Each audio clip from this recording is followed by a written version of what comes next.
I think right now where I'm at with the Boston Celtics, and I think I've said this a couple weeks ago, it's just let's wait and see because they've checked every box that they've needed to in the regular season.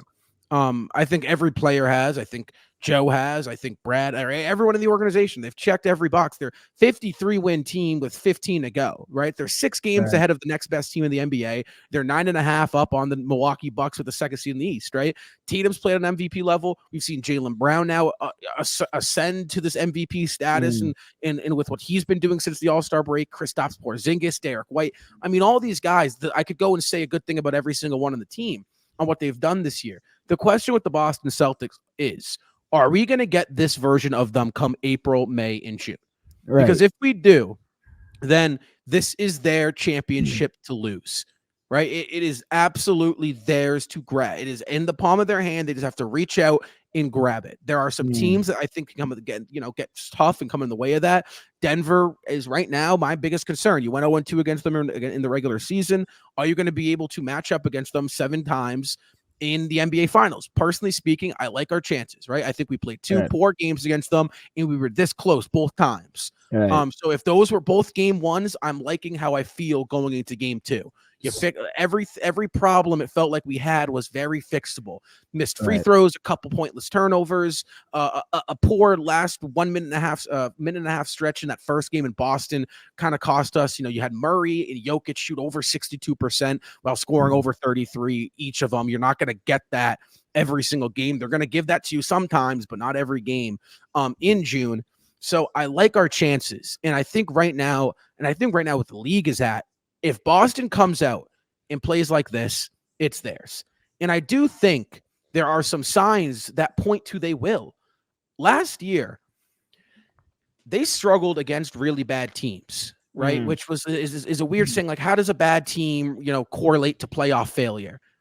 It's the concept and the idea, I think, that the Celtics struggled with of being complacent and comfortable. Right. A lot of times in the playoffs, you saw the Celtics very complacent and comfortable at home in games in which it felt like they had already won, in games in in games that felt like they should have won. I could go on a whole list. I mean, Justin, we've done it before on a podcast. I'm sure Xavier, I've said it to you, right? Countless times. And you think to yourself, well, were there any warning signs of that? 100%, man. A game against Washington on the road is a game that you're super comfortable against. And that's a game that Boston would lose. At home against Detroit last year, we lost. We got blown out by 35 points to the super young Oklahoma City Thunder team. Like, there were warning signs all year long about the Celtics team in their inability to just, lock in for 82 games and a whole playoff series. And that habits and those tendencies showed up in the playoffs come April. So when you ask me, why are you so, ecstatic or happy to see the Celtics continue 25-1 now, the Celtics record against teams below 500? That is exactly what you want to see. You're playing with purpose every single game. You do that for 82 games, then that game 1 against the Philadelphia 76ers, when Joel Embiid's not playing on your home court, isn't a game where you're complacent. It's a game where, like, okay, we got to lock in and we got to handle business because this is a must win. Correct. And I think I talked about this. I recorded a podcast earlier. And in my podcast, one of my main talking points was the Phoenix game on Thursday, where Phoenix came to Boston. That, to me, in my opinion, was the best win of the season for me. Right. Let me tell you why. Any team loses that game. You come back from a 5-game road trip that was 2.5 weeks long. No Kristaps Porzingis. They landed in Boston the day before at 5:30 in the morning.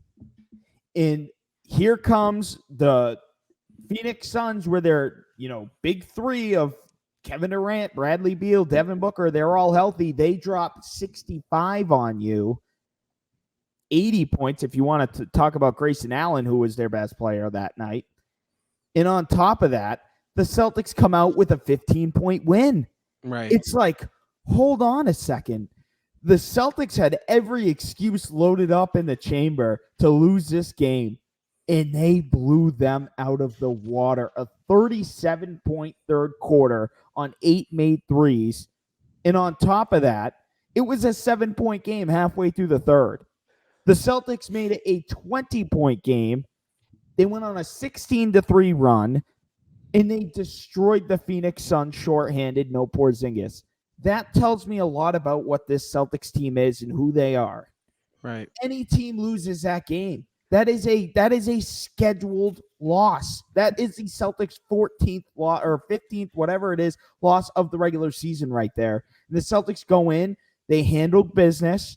Every time Phoenix made a run, Boston would go on their own run. They did it in Portland. They did it in Utah. They did it tonight here in Washington. Any sort of adversity that they've been able to face since losing back-to-back games, Celtics have been able to go on their runs and handle business. And that, to me, Xavier, is why that Thursday night game, in my opinion, was so huge for this Celtics team.